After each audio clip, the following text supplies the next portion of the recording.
Muy bien, bienvenidos, bienvenidas, amigos y amigas de todas partes del mundo. Y bienvenida Magdalena. ¿Magdalena o Mane? ¿Tú Hola. prefieres que te llame en este contexto? Vale. Mane, está bien, ok, súper. Gracias, Mane, por hacerte un huequito en tu agenda para tener esta conversación. Este es el diálogo, si no me equivoco, número 24 del ciclo de Reimaginar lo Humano.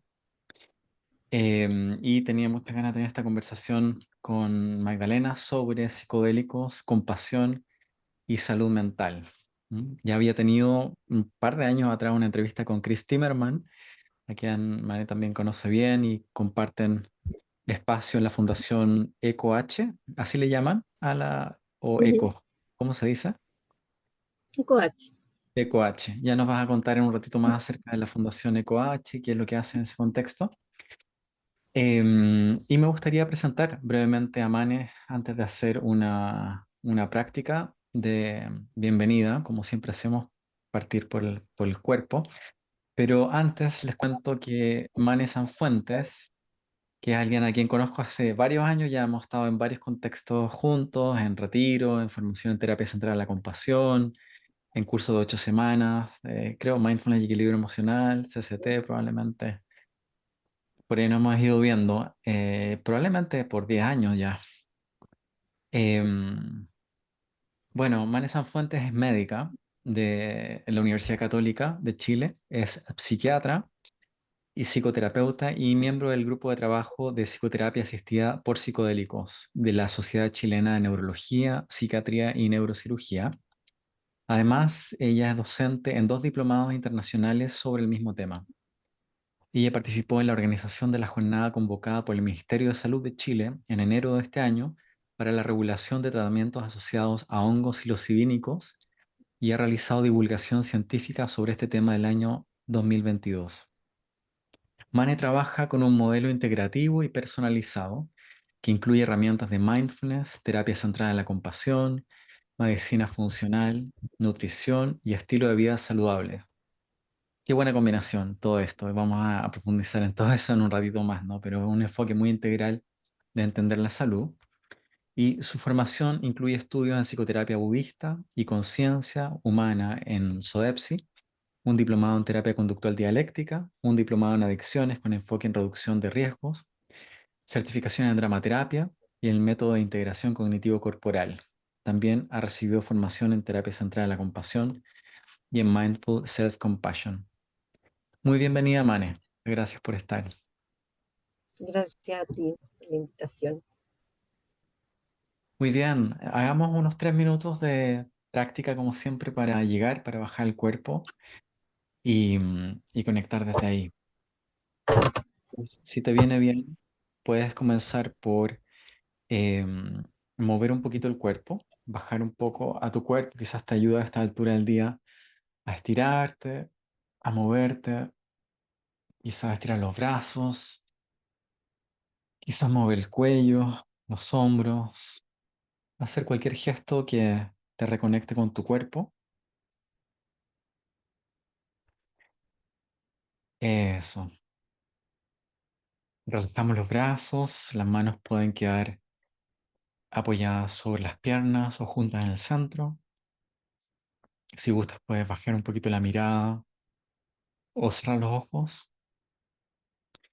Y te invito a tomar unas 3 o 4 respiraciones profundas, inhalando por la nariz, exhalando por la boca, llenando los pulmones al inhalar,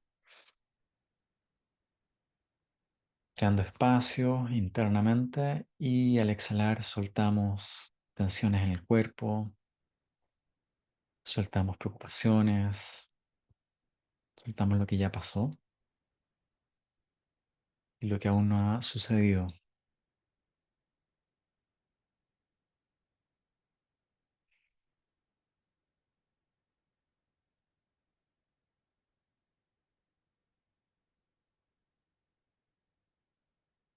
Eso, quizás 1 o 2 veces más a tu ritmo, respiraciones bien profundas.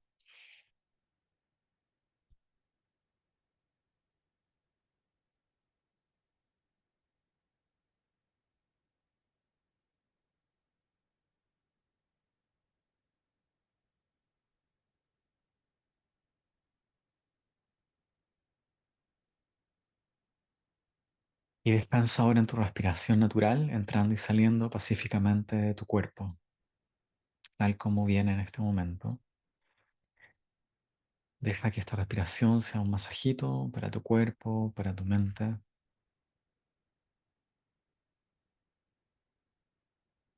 que te ayude a bajar del caballo, como decía un maestro Zen, dejar de correr un poco y ir aterrizando a este cuerpo, a este momento, a este espacio de conversación, de aprendizaje, de nutrir humanidad compartida.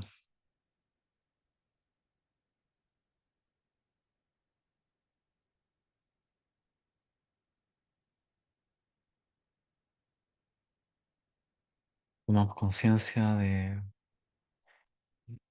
cuál es la intención de este espacio también, ampliar la mirada, ampliar la conciencia, reimaginar lo humano, súper alineado con el tema de los psicodélicos, la salud, la expansión de la conciencia y también es un espacio para reimaginar lo humano en la dirección de la compasión, de cómo vamos desarrollando culturas y sociedades más informadas por la mentalidad de cuidado.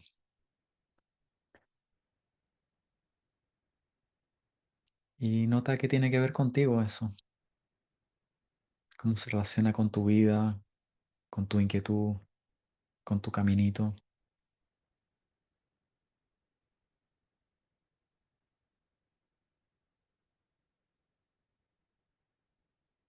Vamos un par de respiraciones profundas más.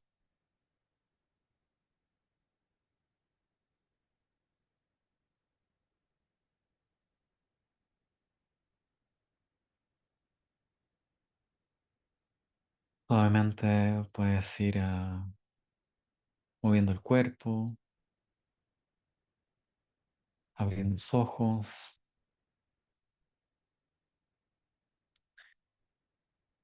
ir conectando con esta linda comunidad. Hoy tenemos unas 90 y algunas personas más conectadas con nosotros, Mane, con ganas de escucharte y de nutrirse de esta conversa. Am, Mane, quizás podemos comenzar con una pregunta amplia de cómo llegaste aquí hoy. No me refiero a esta conversación solamente, sino que a este punto de tu vida personal y profesional donde estás integrando meditación, compasión, terapia asistida con psicodélicos, esta visión más integral. ¿Qué te ha traído hasta aquí? Tienes cerrado el micro, tienes que abrir. Ahí Ya, está. ahí. ¿Cómo resumo 42 años? A ver, creo que tiene relevancia como en mi camino que de niña me tocó estar en una situación política en Chile como bien compleja me tocó vivir como bien de cerca, en el fondo, esa historia, como el tema de la violencia de Estado y a pesar de que cuando uno es niño está como bien en el presente, hubo algo ahí que se movió como desde lo que después he ido ya como descubriendo que es como desde la neurociencia estas memorias de amenaza que uno junta. O sea, básicamente junté desde la infancia mucho descalibramiento del sistema nervioso, Ujú. de más hacia el vago dorsal probablemente, como mucha tensión. Y igual vivía mi vida, me lo pasaba bien, eh, como me iba bien en el colegio, me gustaba mucho aprender. El ramo que más me gustaba era filosofía, debo decirlo, desde siempre, y era una de mis opciones de estudio también. Y a la vez había como una tendencia familiar a trabajar con personas, como a estar ahí al servicio. Mi papá había sido eh, como activista político, mi abuela asistente social, mi mamá trabajó en el Hogar de Cristo y en la Vicaría de la Solidaridad mucho tiempo. Entonces había una historia cercana de que uno está como ahí en el propio camino y a la vez somos como parte del común. Y yo recibí también mucho eso, como el apoyo comunitario de grupos distintos que me apoyaron en, por ejemplo, en la educación. El tipo de educación que recibí tiene que ver con que hubo gente que apoyaba a mi familia también, sobre todo por el lado materno, es como bien achoclonada, entonces el vivir en comunidad y todos los actos que uno iba, yo por lo menos iba desde chica, como actos políticos, había una comunidad importante sosteniendo esta dificultad cultural, social de la dictadura. Entonces fui aprendiendo como, bueno, que era importante, por un lado, hacer lo que a uno le gustaba. Eso se lo agradezco mucho a la escuela donde me formé, al Mm, colegio, el colegio La Giroet, y ahora estoy feliz de tener a mis hijos como en ese mismo proyecto educativo, pero que queda más cerquita a mi casa, en Madrigal. Eh, Porque de verdad aprendía que yo tenía que hacer algo para lo que fuera buena, pero me gustara también. Entonces, mm, en el camino decido estudiar medicina porque dije, ¿cómo me voy a quedar sin la neurociencia de esto que me encanta, que es la mm, filosofía? Y también trabajar con personas. Y así llego a medicina queriendo hacer psiquiatría, como interesada por la salud mental, se me hizo muy arduo, entonces al cuarto año tuve que congelar, ir a estudiar filosofía un año y volver, como ir a juntar fuerzas humanistas para seguir con esta cosa tan biomédica. mm, Y después, al hacer psiquiatría me encantó y como viste, o sea, en esa lista de cosas me enfoqué en el fondo en la psicoterapia y el estudio de la conciencia. Desde niña mi mamá nos llevaba a grupos de Gurdjieff, íbamos con ella, mm, entonces habíamos aprendido a meditar, entonces era como algo bien natural ir a buscar eso. También en alguna época como de la educación media había ido a temazcales, se había conocido como algunas prácticas tradicionales latinoamericanas que también me habían ido como mostrando cosas del mundo y, y después descubro, o sea, yo ya sabía que esto servía para la salud mental, como sustancias que estaban en la lista de ilícitas, mm, partiendo por la cannabis. O sea, yo estaba en el consultorio de salud mental de Peñalolén trabajando encargada de área de adicciones, o sea, mm, trabajé hartos años, terminé siendo como la encargada del programa y, y me daba cuenta como la gente encontraba a veces caminos de salida de adicciones muy potentes, acompañados por todo este equipo terapéutico y a veces remedio, pero a veces el empujoncito que buscaban y acudían a Fundación Daya o de otros lugares como a cannabis como terapéutica. Y yo veía cómo empezaban a tirar para arriba a veces como con una facilidad de abstinencia que antes nunca habían tenido. O sea, como que mm. podían soltar la pasta base, la cocaína, sustancias que son altamente adictivas. Y eso dije, wow, así que increíble que esto que está tan prohibido, las personas lo usan en su beneficio en ciertos contextos. Y después, en ciertos periodos de mi vida, como los puerperios y también en base a esta historia, al estallido social, básicamente yo creo que a una gran parte de Chile se nos Mm, reactivó como la herida claro. de la dictadura. Y dije, bueno, busqué mi tratamiento psiquiátrico tradicional y la verdad es que algo pasaba que no terminaba como de despegar y repuntar. Mm, Y ahí, sabiendo que esto tenía un potencial terapéutico que se estaba investigando en otros países, lo estudié. Yo a veces me acerco como desde la cabeza, así bien estudiado en las evidencias científicas, todo. Y después empecé a buscar como maneras de acercarme a esos tratamientos para mí. mm, Y me ayudaron mucho y dije, wow, mm, esto no quiere decir que sirva para todas las condiciones ni para todo el mundo, pero al menos en síntomas depresivos, estrés postraumático, ansiedad, adicción, en varias cosas ya tiene evidencia mm. y yo me pude beneficiar personalmente. Dije, ¿sabes que esto hay que traerlo como, o sea, en otros países ya está ocurriendo, entonces traigámoslo a Chile para que esté disponible, que sea una herramienta más Ajá. desde la salud, para la salud mental, entendiendo que no es la única, porque también en el camino me he ido encontrando con las alergias alimentarias de mis hijos y darme cuenta de que si uno tiene un cierto tipo de dieta, le va mucho mejor que con otra. que si uno hace ejercicio también la concentración vuelve, y el tener los vínculos como activos, sanos, lo que nos pasó en pandemia, muchos como sentirnos más aislados, tratando de sostener en la virtualidad un poco esta conexión humana, pero que igual se echaba de menos la presencia, el contacto, y cómo eso es un factor predictor de salud al final. Y así, pues, un montón de determinantes, incluían las más sociales, como de condiciones de vida, si es que hay pobreza o hay desigualdad, algún tipo de discriminación, bueno, todo influye. Ujú, Ahí a las mujeres a veces nos ha tocado como vivir el sesgo de ujú, género, de una ujú, u otra manera, sentir que eso nos ha jugado a veces en contra, no siempre, pero como que uno se va encontrando a lo largo de la vida con un montón de áreas de la vida que tú dices, bueno, esto hay que trabajarlo, y en la salud mental perinatal, que fue a lo que me dediqué varios años, también, o tratar de defender algo que es necesario visibilizar, que mm, existe, violencia obstétrica, que la infancia, la crianza es un espacio que no está suficientemente cuidado y protegido para que ocurra de buena manera a las mamás, el apoyo que necesitan, todo eso. Y bueno, como parte de los temas entonces de estudio, que me gusta harto estudiar y aprender, llegué a y eso ha sido un descubrimiento, me parece que es una promesa de alternativa terapéutica muy buena, ujú. y eso, tratar de que llegue de la mejor manera también acá a Chile. Mm. Y eso Súper, es todo. tremendo viaje. Y como muchos terapeutas y muchos sanadores, partiendo del propio trauma, ¿no? Partiendo de las propias Mm, experiencias difíciles de regulación, buscando alternativas de sanación, de integración personal, y luego viendo cómo compartirlas con otros, ¿no? El viejo mm, arquetipo de Quirón, del sanador herido. Muy, muy bonito mm, el camino, Mané.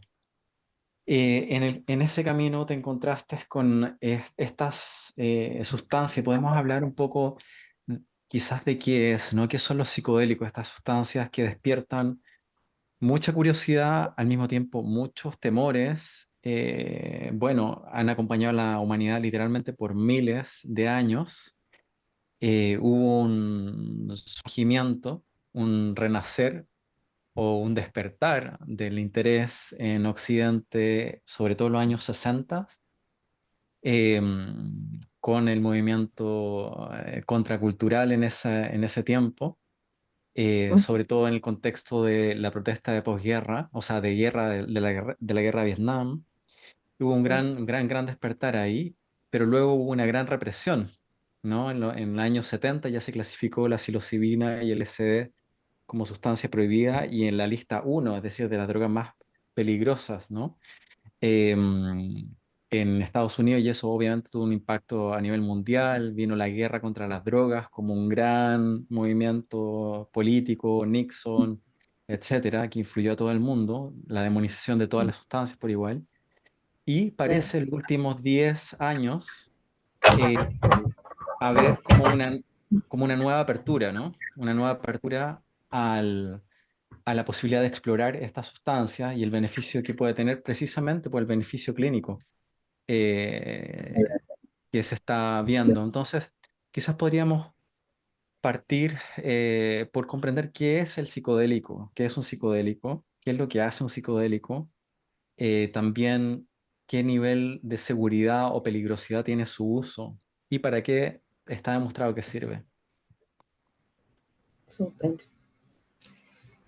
Sí, qué buena introducción. La verdad es que había mucha investigación avanzada en los primeros años 50, 60, y después esta pausa, como de prohibicionismo, y ahora se reabre en los años 90, pero ha sido exponencial el aumento de investigación científica.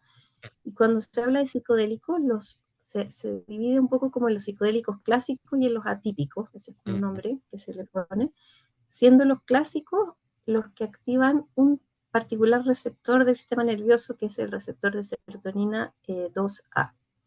En particular, se activan otros receptores también, y estos psicodélicos clásicos serían algunos de origen natural, la psilocibina que está, y la psilocina que están en el hongo psilocibe, la mescalina que está en el cactus San Pedro y en el peyote, el LSD y el DMT, que está en muchísimas plantas de la naturaleza y que junto con otra planta que tiene otra sustancia está el ayahuasca. O sea, no es que la ayahuasca sola, o sea un psicodélico, es una mezcla de sustancias y entre ellas un psicodélico clásico que es el DMT. Y psicodélicos atípicos se consideran algunos sintéticos como el anestésico disociativo ketamina o la sustancia empatógena MDMA, la ibogaína, que tiene un efecto que lo han llamado como oniroide. La cannabis a veces en dosis altas se utiliza y se clasifica como psicodélico atípico también. Eso, y hay muchos más en realidad sintéticos y naturales, pero el 5-MeO-DMT, etcétera. Pero para efectos de la investigación de esta época, todavía lo que más tiene son la psilocibina y el DMT. El LSD se investigó más en los años 50 y 60, pero por su larga duración del efecto es menos aplicable como al formato de los estudios clínicos. Ujú. Entonces, probablemente por eso es que la psilocibina y también el DMT, que es mucho más cortito de duración, han sido los que se han sometido a este tipo de investigación rigurosa, que son los estudios randomizados, controlados, doble anónimo, ¿En DMT como el tipo incluye de la ciencia ayahuasca actual. también? Lo que pasa es que en estudios como experimentales, en que tú se llaman prospectivos, como que tú inicias el estudio sabiendo que vas a controlar un grupo por acá que no va a recibir la intervención y otro grupo que sí, o sea, un grupo recibe placebo y el otro sí. Ayahuasca hay, pero poquitos, y lo que hay más es en DMT solo, endovenoso, o sea, como sustancia química. Ujú, El ayahuasca, si bien tiene DMT, tiene esto otro que viene de la liana, la Banisteriopsis capi, que es una sustancia llamada inhibidor de la monoaminoxidasa, que es la armina. Y esa armina es otra sustancia distinta que hace que el DMT en el estómago y, bueno, sistema digestivo completo no se digiera, se bloquea la digestión y la eliminación del DMT y puede entonces hacer su efecto, porque si no, tomar una planta con DMT no generaría ningún efecto, sin este como bloqueador de la eliminación. ujú. Eso, entonces estudios hay de este tipo clínico como más prospectivo. En Brasil hay algunos con ayahuasca, pero la mayoría, por ejemplo, los que se hacen en Imperial College son con DMT solo. Mm. Lo hacen en una versión extendida a veces, que permita como emular de cierta manera esa duración de más de 10 minutos, que sería lo natural que le ocurra al DMT en el cuerpo, Ujú. de la manera como endovenosa, inhalada. Claro, entonces cuando se hace investigación científica, ahí está el problema de cómo estandarizar una dosis, por ejemplo, y eso es más difícil en el Uh contexto tradicional. Entonces se tiende como a aislar el componente activo de la -huh. sustancia para, digamos, para que haya menor variabilidad en la aplicación de la sustancia y ver cuál es el efecto específico.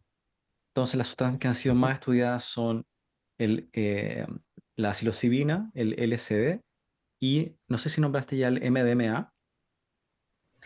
Claro, MDMA como podríamos llamarlo o sea, como psicodélico atípico, también tiene mucho estudio, es un poco distinto, activa el sistema de la serotonina, pero de otra manera, pero tiene un montón de investigación, de hecho el que está más avanzado en el proceso de aprobación por parte de la FDA, que es como la instancia reguladora de drogas de Estados Unidos, y ojalá tenga en agosto ahora ya una aprobación definitiva para su uso terapéutico, pero está pasando por algunos filtros que tienen que ver Ujú, con esta rigurosidad en la capacidad de generar realmente un grupo control que, ujú, que no se entere que no recibió la sustancia o que los que sí la recibieron, si saben que la recibieron, aunque no debieran, el efecto de la sustancia es notorio, entonces eso hace dificulta lo que llaman como el blinding o el que sea anónima el si te tocó o no te tocó la intervención. ujú. Entiendo. Eso es una como de las exigencias. Se te va la luz de pronto, ¿no? Sí, espera, es que me estoy abrigando las patitas, no puedo prender la estufa. Ajá. Ya, ahí Dale, está. dale, acomódate, tranqui. Tenemos tiempo. Bueno, entonces el MMA ojalá que prime Mm. una mirada de ciencia como más abierta. En el fondo, a veces, si nos ponemos como demasiado evidenciólogos, solo nos podemos fijar como en los datos duros, básicamente la ciencia puede demostrar muchas cosas y eso está súper demostrado como desde las farmacéuticas, que de 600 resultados posibles de una misma intervención, tú puedes elegir un poco cuáles te convienen. Y la idea es ser lo más objetivo posible, como de verdad ir a la búsqueda de lo que te quiera mostrar el resultado, no tan a priori eh, anticiparlo, pero es muy difícil no tener ningún sesgo de Ujú, investigación, incluso culturalmente tenemos sesgos. ujú, Cuando decidimos qué música poner, de qué manera hacer la terapia, hay unas intervenciones. Entonces llegar a esa como pulcritud absoluta, ujú, entre que no es posible, probablemente no deseable tampoco, y están estos valores humanos que priman, que es como decir, hay gente que está con estrés postraumático grave y todavía no tiene solución, porque ha probado todos los tratamientos y no se mejoran. Y si esto tiene como el potencial bastante demostrado de serlo, ¿cómo? Porque se le siguen pidiendo tantos detalles. ujú, Eso ha pasado un poquitito por este prejuicio como de que están clasificadas como drogas duras y no ujú. cumplen ninguno de los tres criterios para estar en la lista uno, que sería altamente adictivas, altamente tóxicas o neurotóxicas y sin potencial para la salud. Y son justo Mm, al revés, son neurotrópicas, son no adictivas y sobre todo los psicodélicos típicos, porque de los atípicos la ketamina, por ejemplo, tiene un pequeño potencial adictivo, la cannabis puede tenerlo, el MMA incluso también se ha descrito como más psicológicamente, pero los psicodélicos clásicos ya quedarían súper fuera de esas tres posibilidades, entonces no tienen ningún motivo para estar ahí y el malentendido histórico todavía no se corrige. mm. Claro, Pero ya, malentendido histórico o más bien una posición política al respecto, ¿no? claro, tiene Eh, un origen político, eso sí. Ujú. Oye, Mane, tú hablaste del efecto neurotrópico de esta sustancia. Eh, Junto con eso, bueno, y si puedes explicar la palabra, también te voy a pedir eso, pero ¿qué efectos generales crees que si tuvieras que sintetizar, más allá de diagnóstico específico, y podemos hablar de eso después, en términos generales, qué hacen los psicodélicos en el cerebro y en la mente humana? Y puedes hablar un poco, si quieres, desde los estudios, pero también desde la fenomenología, desde la experiencia trabajando con tus pacientes o en tu experiencia personal, si está bien por ti. ¿Qué es lo que ves?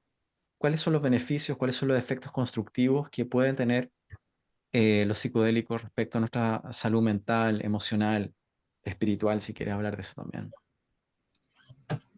Ya, súper. Mira, a nivel molecular, son neurotrópicos o como tienen una cascada de neurotransmisores y muchos van en la línea, en tropismo es crecimiento, entonces como Mm, van en la línea del BDNF, por ejemplo, que es el factor de crecimiento neural, se generan nuevas dendritas, nuevas conexiones, eh, hay más neuroplasticidad, porque también a nivel de conectividad de las redes, eh, nuestro cerebro funciona como pequeños modulitos separados, y esa cosa muy modular nos va volviendo de cierta manera como rígido, y eso durante la activación de este receptor de serotonina 2A, se desmodulariza el cerebro, como que se genera como un caos y una pérdida de la jerarquía habitual, en que predomina la mente, como los modelos que yo tengo de la realidad por sobre la percepción o el sistema emocional.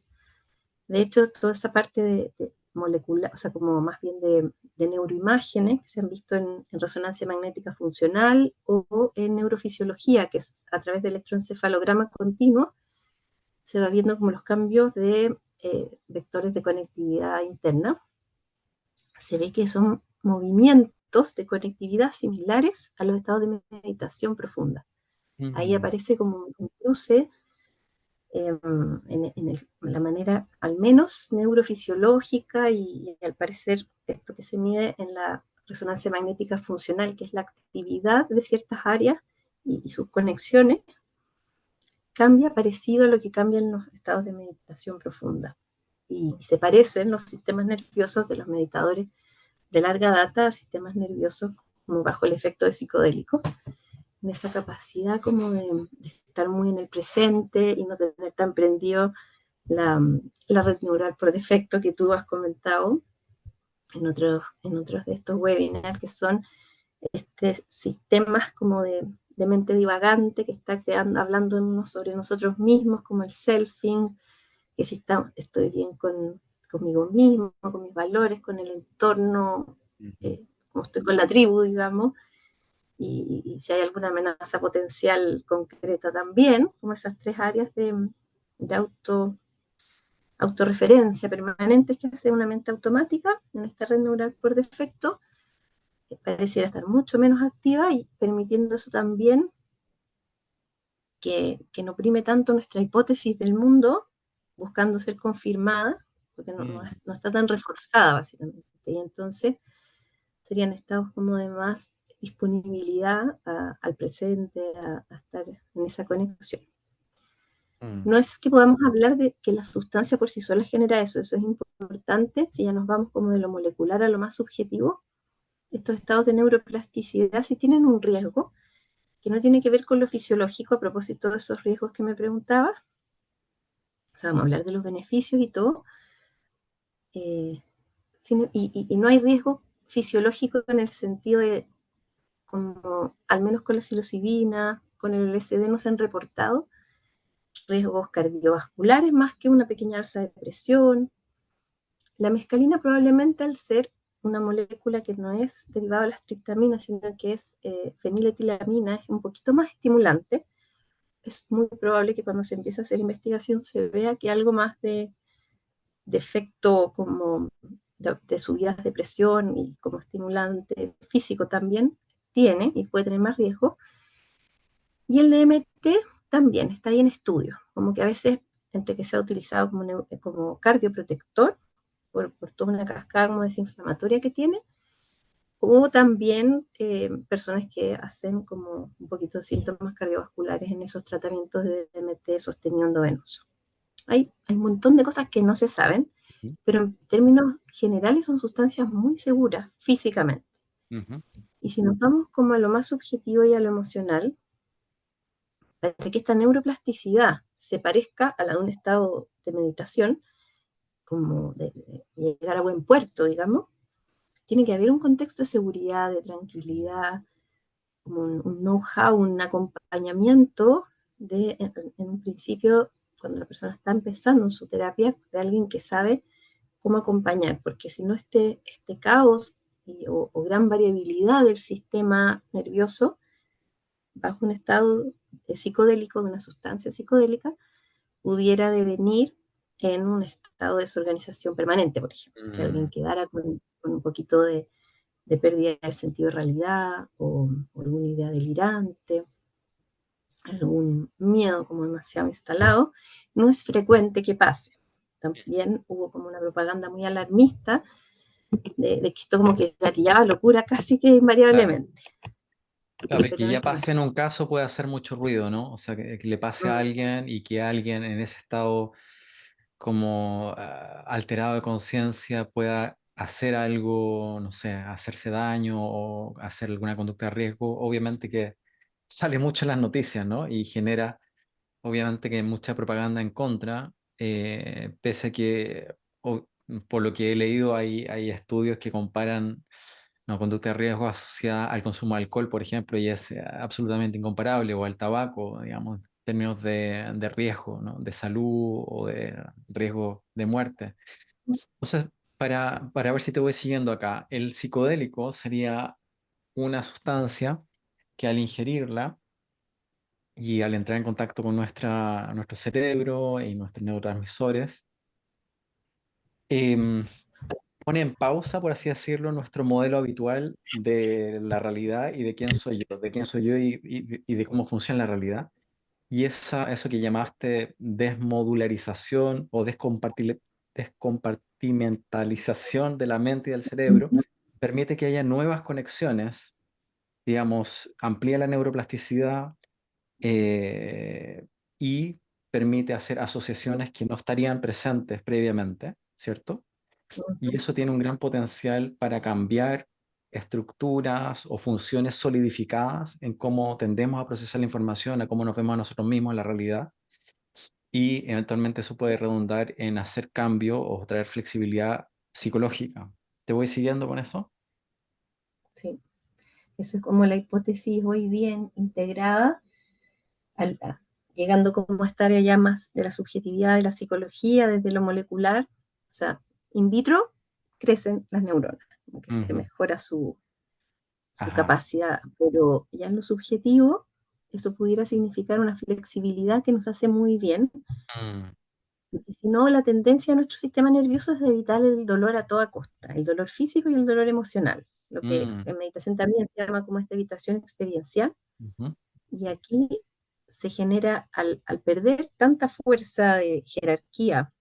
El modelo se llama de procesamiento jerárquico predictivo, el de la mente, como que hoy en día se habla en neurociencia, y esa jerarquía en que predomina mi modelo del mundo antes que lo que puedo estar observando, sintiendo, se pierde ese poder ujú, de la hipótesis a priori, y entonces aparece la percepción directa con una jerarquía mayor. Entonces la gente ve los colores más brillantes, mm, siente que está como en contacto con su entorno, y a la vez las emociones que estaban como ahí medio encapsuladas, tocando la puerta, listas para emerger, o sea, pero bien bloqueadas por todas nuestras defensas psicológicas habituales, pueden emerger. Y mm, aparece ahí un contenido como de afectos que pueden ser sentidos y experimentados, que también tiene parte del beneficio como psicológico. Y poder ir mm, al encuentro de eso que en general evitamos, mm. como nuestros demonios, nuestros Súper. fantasmas. Y cuando hablabas antes de los riesgos, decía que a nivel físico no son sustancias de riesgo o hay muy poco reporte de que hay algún riesgo físico del uso de esta sustancia y parece que tampoco hay como una dosis máxima letal, a diferencia de otras drogas, vamos a llamarle así, aunque quizás no le llamaríamos drogas a estas. Sin embargo, el riesgo psicológico puede tener que ver con esa desestructuración de mi ego habitual, que aunque sea un ego sufriente o patrones emocionales sufrientes, igual me dan una agarradera de la realidad. Sí, a lo mejor no es muy buena mi realidad, pero estoy seguro ahí y de pronto, ¡pum!, se pierde esa estructura y si no hay un espacio de contención, si no hay un setting, ¿no? Un contexto que pueda sostener esa experiencia personal de desestructuración, o si las personas lo ingieren, esta sustancia en un contexto poco cuidado, ¿no? En un contexto de, en fin, quizás lúdico en un sentido poco cuidado también, demasiado light, porque igual es abrir la conciencia de manera potente, igual las personas se exponen a tener lo que se llama un mal viaje, ¿no? Em, y eso, por lo que entiendo, incluso puede ser una experiencia traumática para algunas personas y necesitar un buen tiempo de recuperación de un mal viaje. ¿Puedes hablar un poco del mal viaje con estas sustancias? Y cómo prevenirlo o cómo lidiar con eso. Súper, sí. Déjame, había desistido de prender la estufa, pero la quiero prender Dale, porque dale, está dale. empezando el frío. No te Tengo- fíes.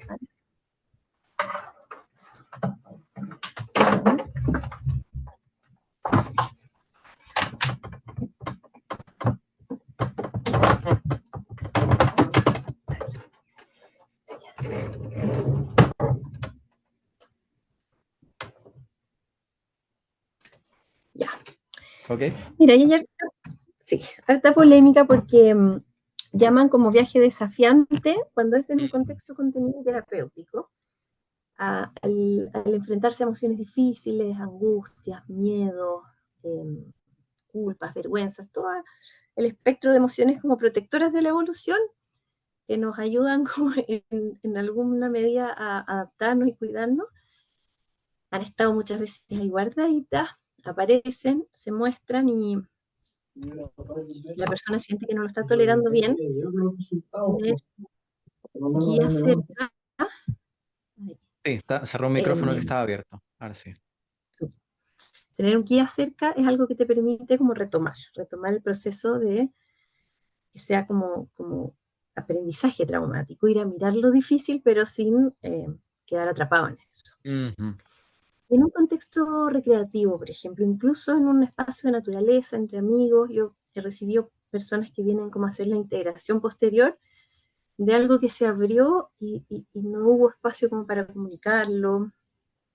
Entonces la persona puede quedar 2 semanas después con síntomas como medio panicosos, porque se Mm, abrió un cajoncito histórico y en ese lugar, pucha, no conocía a nadie, o no se conocía tan bien como pensó que se conocía, o en un espacio de festival, de repente el exceso de mm, música, a veces la gente uf, conecta como súper bien con el grupo, y otras veces quedan sobresaturados de estímulo, mm, y después tienen como flashback de ese exceso como de saturación sensorial, o bien el contexto como de los espacios un poco sectarios, que en su mm, extremo pues, son sectas propiamente tal y con conductas de dejar a las personas aisladas de su familia, empezar a quitarles la autonomía del dinero, qué sé yo, empezar como a evolucionar en una secta dañina, pero conductas sectarias de distintos tipos hay en ciertos grupos, como generar mucho este ellos y nosotros, como empezar a mm, separar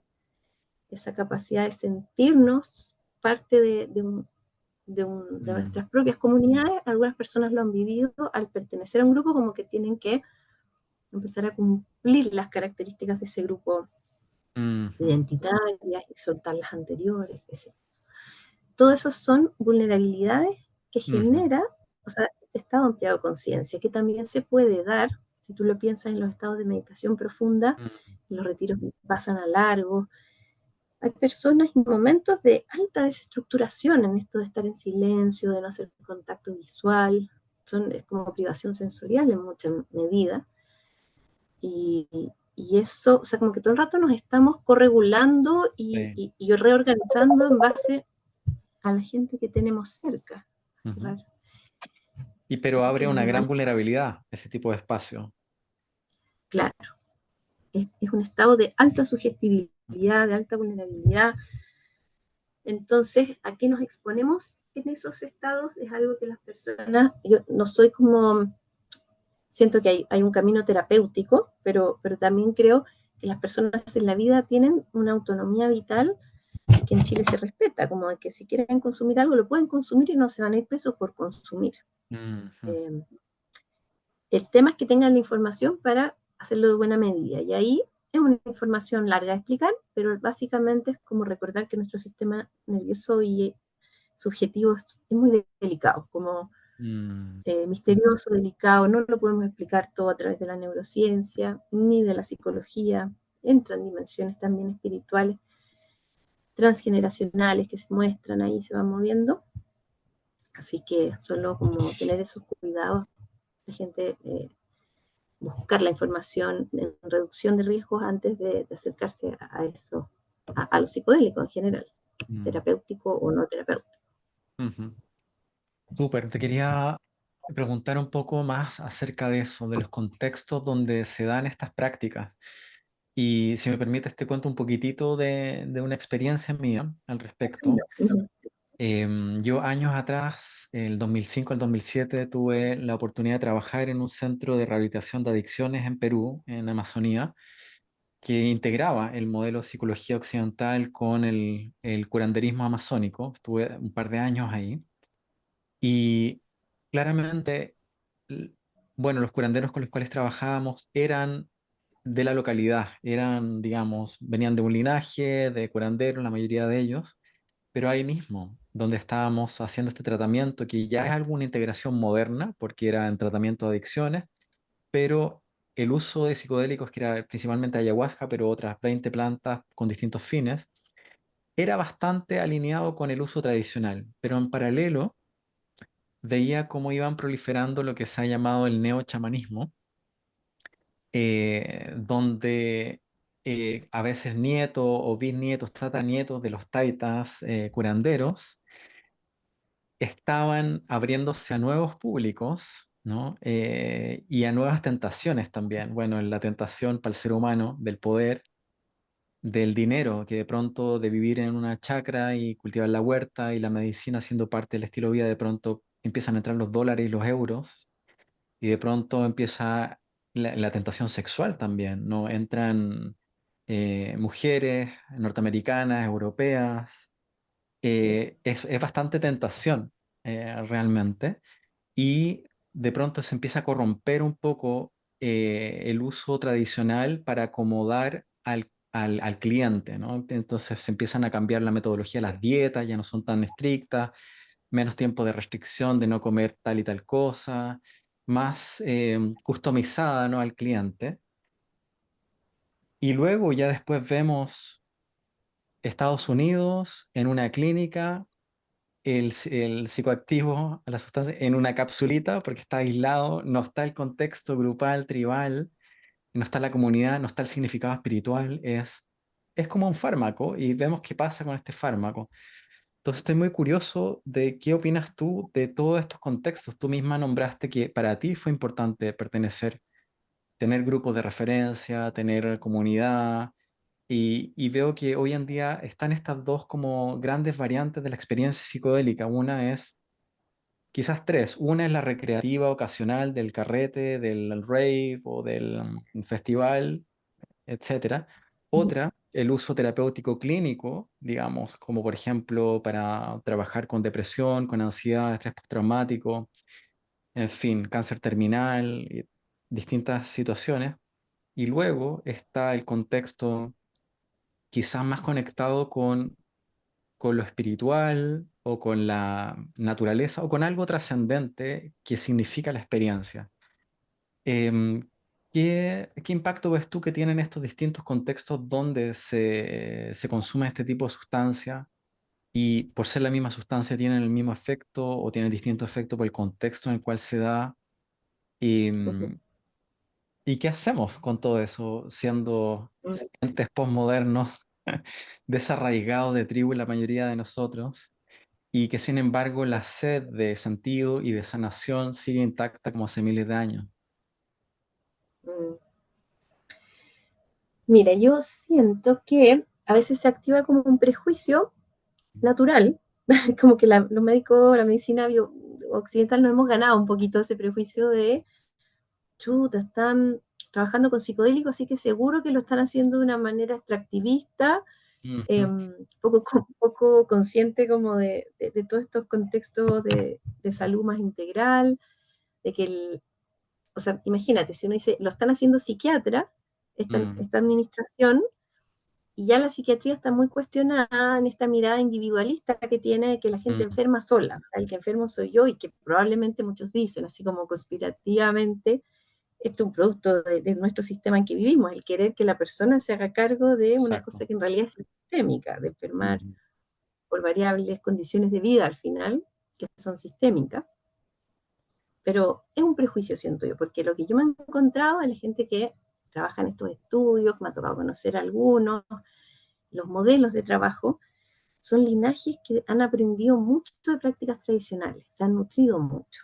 También de otros lados, como de todo el trabajo de Groff, de esa línea, como de lo transpersonal, de la respiración holotrópica, del estudio de estados ampliados de conciencia, no necesariamente mediados por psicodélicos. Eh, Hay mucha formación de lo que se hace en los chamanismos en general, o sea, la gente que trabaja en estos estudios de la era moderna biomédico no ven al psicodélico como un fármaco, lo ven de otras maneras.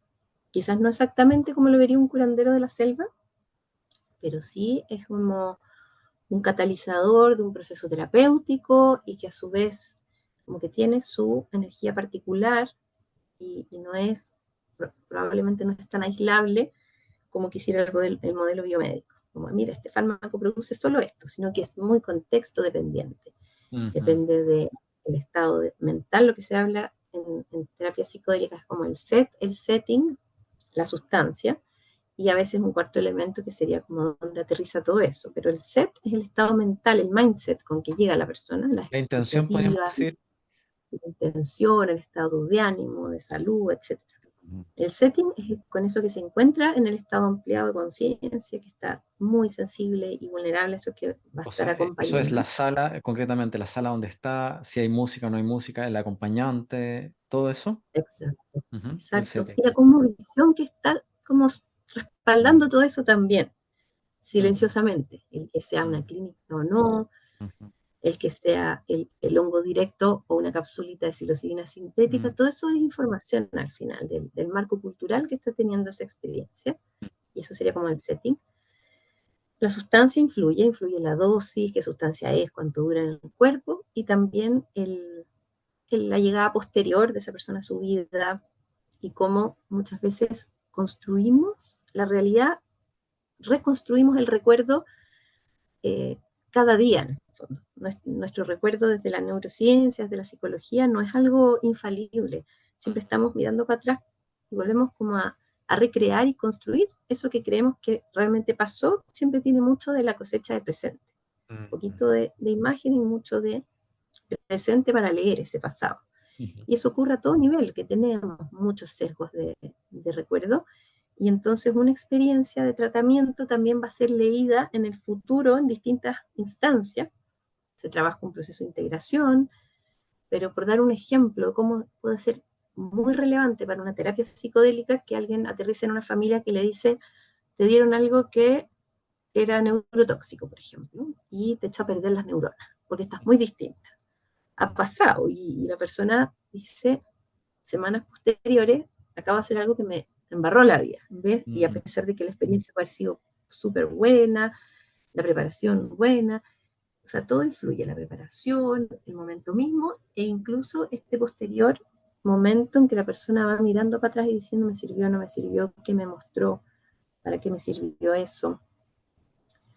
Así que todo son factores contextuales que influyen en que la psicoterapia psicodélica realmente ayude para la salud y también probablemente de este modelo más individual de tratamiento se vaya pasando a unos modelos más grupales, como se ha hecho en mm, Johns Hopkins, en ese hospital, es la investigación con psilocibina, al menos la preparación en integración es grupal, mm, porque hay un factor como de conciencia transpersonal, de que somos más que el uno, que nos vamos aislando con las capitas de miedo en la vida, las corazas, esa conciencia es más posible que ocurra estando en grupo. Así mm, como el estar en la naturaleza también probablemente va a aportar mm. un reconectar con que somos parte de la naturaleza, somos naturaleza, que tenemos que cuidarla como nos cuidamos nosotros, y todos esos otros beneficios que se han visto en los reportes observacionales de microdosis y de macrodosis, pero que todavía en los estudios clínicos más hospitalarios no se ha podido evaluar. Mm, En Argentina, en Sotagliasucci, hizo un estudio de naturaleza, con psilocibes, con hongos, me parece. Y también ahí hubo reportes de este como Nature Connectedness, cómo aumentaba con estas como psicoterapias asistidas por psicodélicos. Interesante Un eso, factor. pensando en ese estado abierto y vulnerable, donde se está potencialmente recableando el sistema, cómo el contacto con la naturaleza y el contacto con otros seres humanos en un contacto social positivo, ¿no? Amoroso, cálido, compasivo, ya vamos a hablar de la compasión en un momento más, puede ayudar a esa mente individual, precisamente pues son cosas tan inherentes, ¿no? Porque somos naturaleza y somos sociales, ¿no? Y eso puede ayudar a encauzar la experiencia en una dirección constructiva. Nombraste al pasar a el hospital de John Hopkins, el hospital universitario de John Hopkins, y bueno, ahí se ha hecho investigación ya hace como 10 15 años, eh, con distintas sustancias, pero bastante con psilocibina, y algo que me llamó mucho la atención, o sea, como grande resultado es depresión, depresión severa. Una sesión con macrodosis de psilocibina tenía efecto antidepresivo por 6 meses. Eso me impresionó mucho. Y luego otra investigación muy bonita con personas con cáncer terminal en cuidados paliativos, como una dosis, una sesión con psilocibina podía disminuir significativamente el temor a la muerte y el conectar, o sea, muchos reportaban que han sido las experiencias más trascendentes de su vida y encontrar mayor paz con el tránsito hacia la muerte. Esas dos poblaciones, cercanía a la muerte, depresión, parecen que hay ya una evidencia bastante robusta del beneficio. ¿En qué otras condiciones clínicas crees tú que puede ser útil el uso de psicodélicos y en qué condiciones recomendarías microdosis o macrodosis? ¿Y qué son microdosis y macrodosis? Mira, se ha visto esta efectividad que se ha llamado transdiagnóstica Ujú, y que pareciera también darnos luces de los orígenes del enfermar en salud mental a nivel de, si nos vamos de lo micro a lo macro, desde lo sistémico, social, hasta un sistema familiar, hasta, ya vámonos a lo micro, como sistema nervioso que empieza como a bloquearse, a sobreactivar el, el sistema como de rumiaciones, de ideas rumiantes más protectoras o como amenazantes, de culpa, de ruina, que es lo que ocurre en una depresión. En ese bordecito como más de conectividades en nuestro cerebro que ocurre, la parte bioquímica de la depresión, pareciera tener como bases comunes con otros trastornos obsesivos, estrés postraumático, eh, trastornos de conducta alimentaria, adicciones, que tienen todos que ver como con como esta, ahí está. como que se independizara el sistema nervioso y empezara a correr demasiado con colores propios Ujú, y dándole vueltas a peligro, o a una tristeza mm, excesiva, como quedarse pegado en la pérdida, o una amenaza, en los pánicos. Desde ahí aparece la adicción como un alivio mm, compulsivo. En lo obsesivo es generar patrones claro. y también con una valencia amenazante típicamente. Y Y la así, depresión como entonces, agotamiento del sistema, ¿no? Disculpa, es claro, muy interesante esta visión de que hay un sufrimiento por debajo, es como si hubiese un núcleo de sufrimiento humano, mm, quizás ligado a una sensación de separatividad, de estar aislado, desconectado, en fin, y se puede manifestar con distintos diagnósticos y eso da una visión más comprensiva o más unitaria del sufrimiento. Disculpa que te haya interrumpido, pero es poco habitual escuchar a un psiquiatra hablar de algo transdiagnóstico, algo que pueda estar por debajo de los distintos diagnósticos, ¿no? Porque usualmente está la mirada de este diagnóstico, este fármaco, ¿no? Y como cosas muy diferentes, pero tú estás diciendo que puede haber algo común debajo de distintos diagnósticos psiquiátricos que pueden ser ayudados a ser aliviados por psicodélicos quizás, o por mm, meditación, podemos hablar después. Disculpa la por interrupción. distintos lados. Sí, es como muy multifactorial. A veces uno trata de encontrar la intervención que va a Mm, dar como toda la solución. Yo me imagino como que son muchos ajustes de perillas, como unas ecualizaciones mm, que hay que hacer. En mi propia historia lo que me tocó vivir es que tenía, o sea, los vínculos es parte de lo más, de nuestros pilares de bienestar más mm, potentes, los vínculos primarios, los que desarrollamos el resto de la vida, pero también teniendo vínculos familiares muy buenos, si el sistema social está enfermo, a uno igual le llega esa información. mm, Y uno igual puede quedar como afectado y descalibrado por ese miedo social potente. Y más aún, de pronto, el descalibramiento viene del cuerpo, porque yo, por ejemplo, comía una dieta chilena normal llena de lácteos y gluten y resulta que era intolerante, no sé, mm, como bien severa, a varios alimentos, incluidos sobre todo esos dos. Y mm, tú viví una vida entera con dolor de guata, con dolor de hueso, mm, con problemas de piel, de rinitis, etcétera. Todo lo que nos pasa a los atópicos, básicamente, como a nivel de cuerpo y también de sistema nervioso, una tendencia como de pensamiento muy obsesivo. Entonces, nos podemos aislar como que una medida, en mi caso yo lo pude ver como muy en primera persona, necesito sostener como hartas patitas más allá de esta imagen de la salud mental como algo que solo ocurre en el cerebro. Tiene mm, como justamente es multifactorial, requiere también de saberes como multidisciplinarios, y ahí viene una información muy valiosa de las prácticas tradicionales, que tiene que ver con la conexión con la naturaleza, como la información que te da la planta, que te da en el caso de los hongos también, la María Sabina, la gente en México, que es muchos más curanderos que ella, pero ella en particular ayudó a traerlo a Occidente, eh, no en su beneficio mucho, pero bueno, hoy día está mm, de su aniversario, entonces mm, aprovechemos de honrar, digamos. María sí. Sabina fue una mujer que transmitió esto y en el camino se fue dando cuenta que no le iba a traer mucho beneficio a ella, pero ya Mm, estaba hecho y lo siguió haciendo. Dijo, esto se abrió Occidente y finalmente eso significó como un problema para su familia y todo. Pero es bonita esa mirada en que te empiezas a relacionar con las cosas no como materialistamente. Y eso pasa no solo con el psicodélico, pero tiene que ver con una narrativa también en torno, que muchas veces desde el mundo americano, originario de distintas áreas y otros chamanismos en otros continentes, vienen como esa compañía de sabiduría de la sustentabilidad, del equilibrio, del balance, de la reciprocidad, ecuanimidad, que las cosas estén orientadas del amor, no desde la violencia, del compartir y no desde el acumular, cómo ir haciendo como una salud que integre esas claves, más que Ujú. un sistema nervioso solo recalibrado como Mm, químicamente que pudiera ser utilizado para fines no muy, muy claro. compasivos también.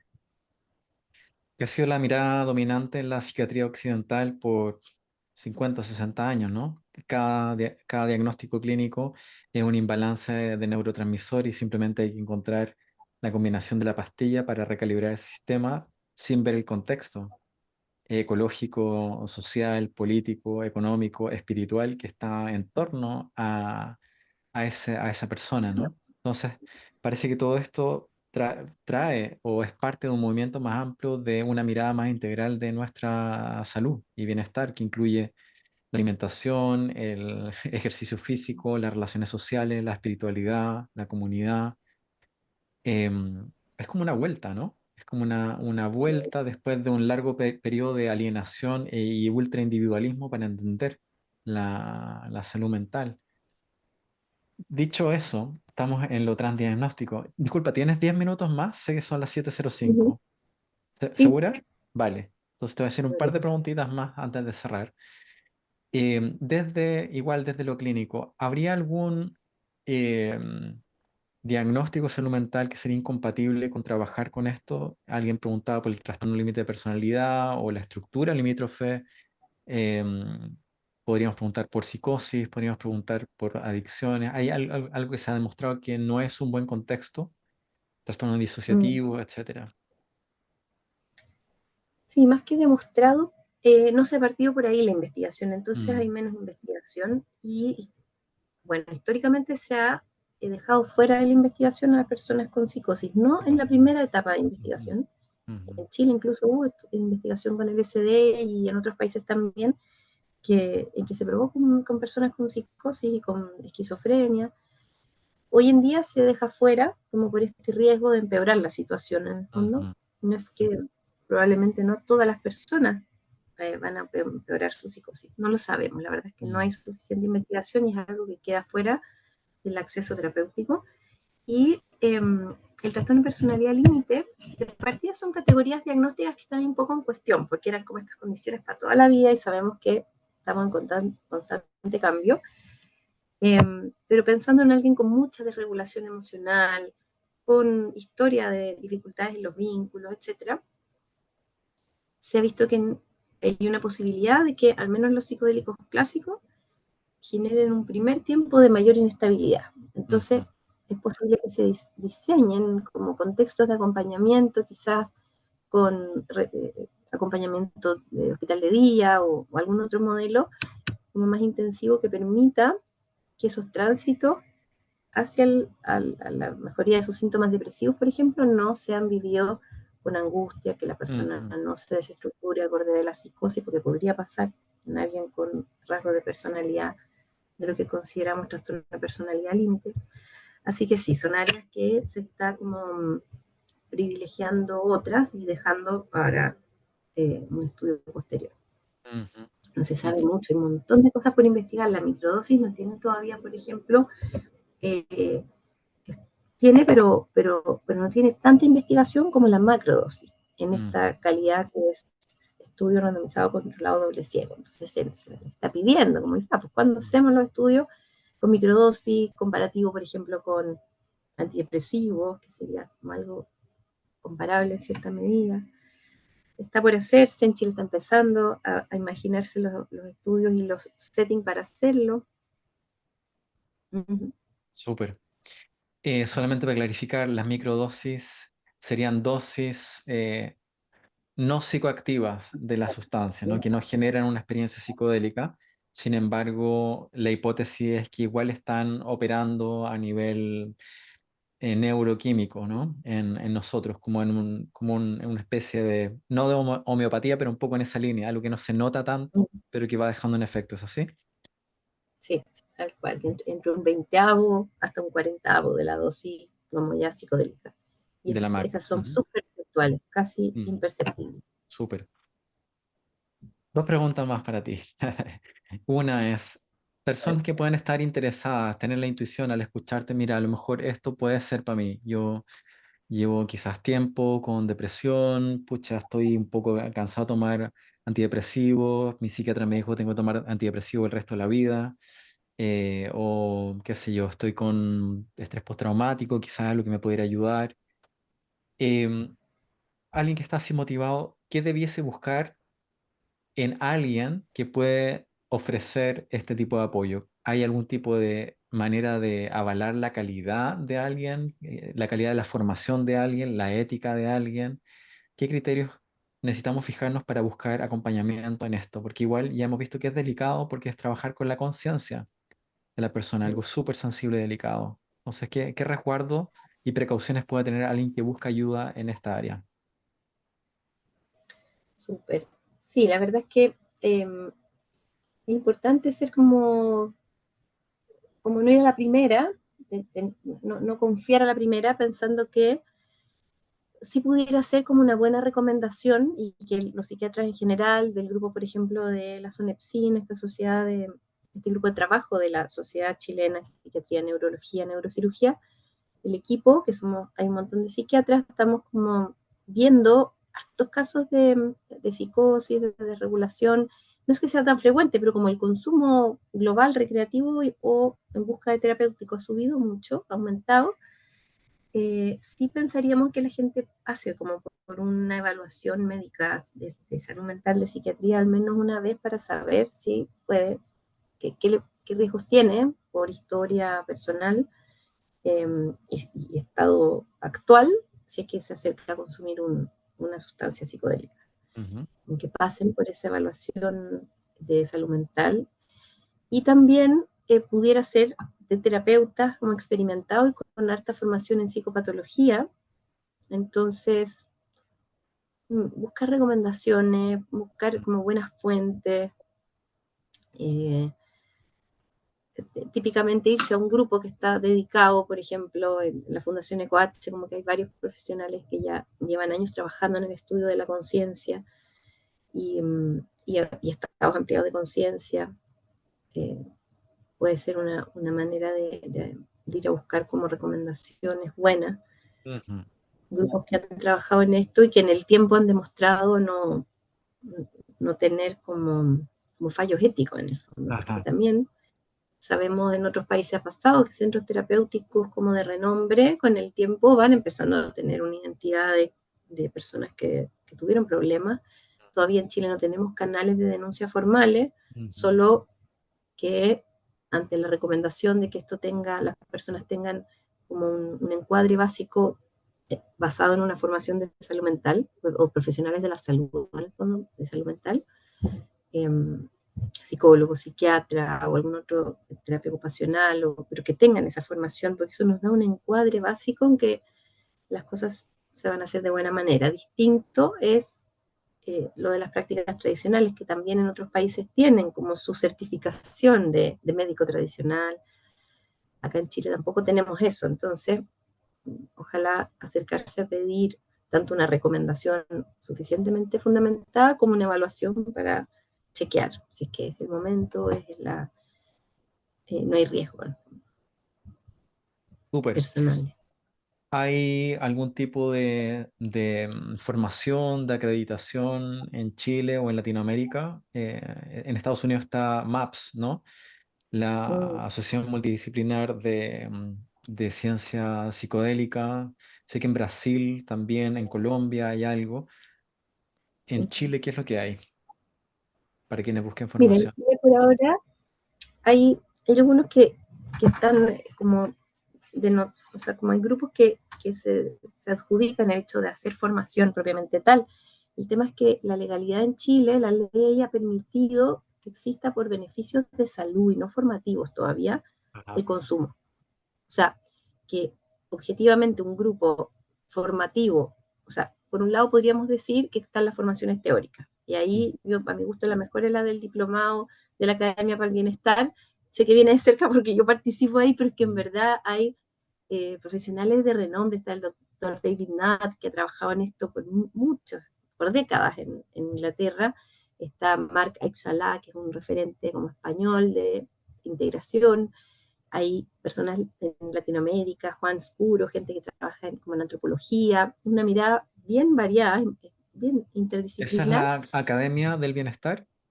para el bienestar. Academia para el Bienestar y la Fundación EcoH hacen este diplomado que se llama de estudio multidisciplinario en psicoterapias asistidas por psicodélicos.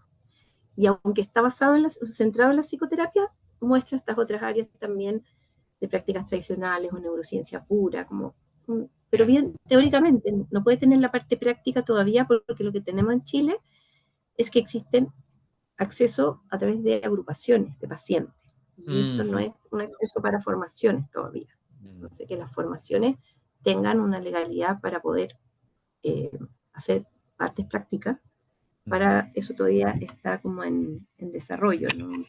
El ministerio está tratando, y con muchos que estamos apoyando, estamos tratando de que ocurra esa regularidad, esa regularización, para que tanto la investigación como la formación puedan tomar forma, habiendo ya formaciones con componente práctico en otros países y todo, y muchos chilenos están yendo a otros lados a formarse.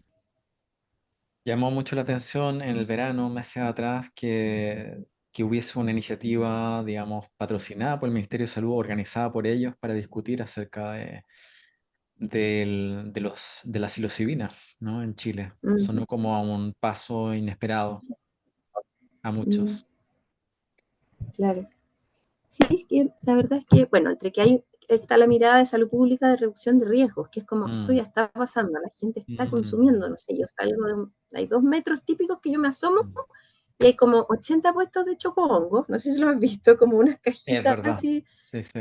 y, y bueno, está pasando, y las Ujú, cosas, las crisis, pucha, psicoespirituales, psicosis, como los queramos ver, están llegando a las urgencias de los hospitales psiquiátricos todo el tiempo. Y y siento a veces que hay como una banalización de esto, ay, que es como, que es divertido, pero entre medio pasan cosas en lo recreativo, y también en personas que no tienen una formación suficientemente mm, eh, profunda, por ejemplo, para hacerse cargo de un tratamiento de una adicción severa. O sea, estos mm, equipos multidisciplinarios como Taquihuasi en Perú, que tienen un componente residencial, que las personas pasan meses, tienen terapeutas, se asoman a lo chamánico. Esa es una riqueza de integración que además muy propia de nuestro continente, y que me parece una riqueza que no nos puede llegar enseñada de Europa, de esas formaciones, mm. sino que la estamos inventando acá. Ujú. Ahí gente puede ir a sobrepasar temas traumáticos, vitales, complejos, pero la oferta a veces en Instagram es como, en una sesión te curas todas tus adicciones, Claro. y quizás lo que ellos ni siquiera saben de adicción. Entonces, desde una perspectiva como de seguridad y de salud, necesitamos hacer reducción de riesgos para usuarios, para personal de salud, también que no haya, ojalá, maltrato al llegar a las urgencias, que a veces pasa, que los tratan como un poco de adictos o de Claro, drogadictos, y no es el momento, ¿me entiendes? Lo que necesitan es bajarle la angustia, así que llegan con claro. un mal Es un viaje, por ejemplo. momento súper vulnerable, para encontrarte con el maltrato en la urgencia, ¿no? Eso Exacto. sí que lleva a un bad trip total. Mm, Oye, Mane, por último, ¿cómo se integra para ti? Tú has sido una practicante ya de muchos años de meditación, de mindfulness y también de compasión. ¿Cómo se integra mindfulness y la compasión y terapia central de la compasión, que sí que algo de interés tienes en eso, mucho, con esto, con este mundo de los psicodélicos? mm. Bueno, se ha hablado típicamente como que hay, por un lado, una sinergia que se potencia mutuamente, y hay unos estudios bien interesantes que llevan a meditadores como de largo tiempo, Mm, expertos o experimentados, a tomar psicodélicos, y dicen ujú, que avanzan mucho, como lo que hubieran avanzado en hartos días de meditación, pero también entendiendo que es personas que ya tienen un mapa interior como de autoconciencia súper potente. Ujú. Pero por otro lado, si nos vamos como, esa sería como la sinergia, se complementan, ¿ah? Como llegar a más posibilidad de experiencia mística, menos posibilidad de malos viajes, ese tipo de cosas se han reportado en esta complementariedad. Pero también se usa, se mira como terapéuticamente muy necesario en la preparación que las personas tengan una mirada de su propio mundo interior a través de la meditación antes de ir a la experiencia psicodélica. Sería algo como muy valioso, porque si no, esta imagen de llegar como en helicóptero al Everest y no Mm, saber por qué, quedar como perdido en el fondo, versus mm, haber ido pasito a pasito conociendo mm, esto que lo psicodélico en su posibilidad, también en la microdosis, pero la terapia y la meditación lo potencian mucho, que es la metacognición, que es pasito a pasito ir conociendo los propios patrones de pensamiento, simbolismo, los cuentos que me cuento todos los días, y de dónde vienen. Ese mapa interior se muestra en la meditación, la identidad, qué cosas me aferro, qué cosas como, cuáles de cosas de mi ego son tan más rígidas que otras. Es una manera como de ir preparando camino también. O sea, no solo la sinergia de los dos estados o cultivos, sino como una cosa bien preparatoria que da herramientas también para mirar el viaje psicodélico, es estar en el Everest, y también en la integración posterior.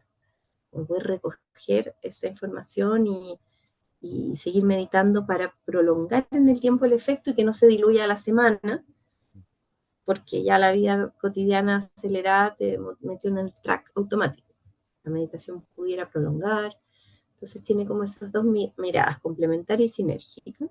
súper. Y se habla de los cuatro antídotos, como que Mm, de cierta manera tienen un terreno común en que te llevan a la experimentación, como al salir de la habitación experiencial y a sentir las emociones, te mejoran la metacognición, que te permiten conectar con esta conciencia transpersonal de humanidad compartida, somos más que solo nosotros mismos. Y el cuarto, la impermanencia, que mm. también algo pasa en ese estado de complejidad de la mente que logra tolerar como esta idea de que estoy siendo, pero también estoy dejando de ser y todo a la vez. Y que Eso no, está bien. no conocía ese marco. ¿Cómo le llamaste a esos cuatro? Los antídotos, como cuatro antídotos que serían comunes del Mm, sufrimiento humano, de cierta claro, manera comunes a estas prácticas asociadas a psicodélicos, terapia o en algún caso una práctica tradicional y, y la meditación. súper. Eso está bastante ligado como al aspecto más cognitivo, ¿cierto? La desidentificación, el ver cómo la mente habitual es una posibilidad dentro de muchas, ¿cierto? La impermanencia, los pensamientos, etcétera. Pero por último, ¿qué pasa con lo afectivo? ¿Cómo se linkean las dos cosas? Mindfulness, compasión, el cultivo del amor con los estados psicodélicos. ¿Cuál es la sinergia ahí, si es que la hay? Mm. Bien bonito, yo siento que algo pasa, no con el psicodélico solo, sino sabemos en este espacio de seguridad, de cobijo, o sea, de no tener que enfrentarse a desafíos al menos externos, que la persona está haciendo Mm, un viaje hacia su interior, que se despierta muy espontáneamente, como si fuera parte de verdad de nuestro ADN.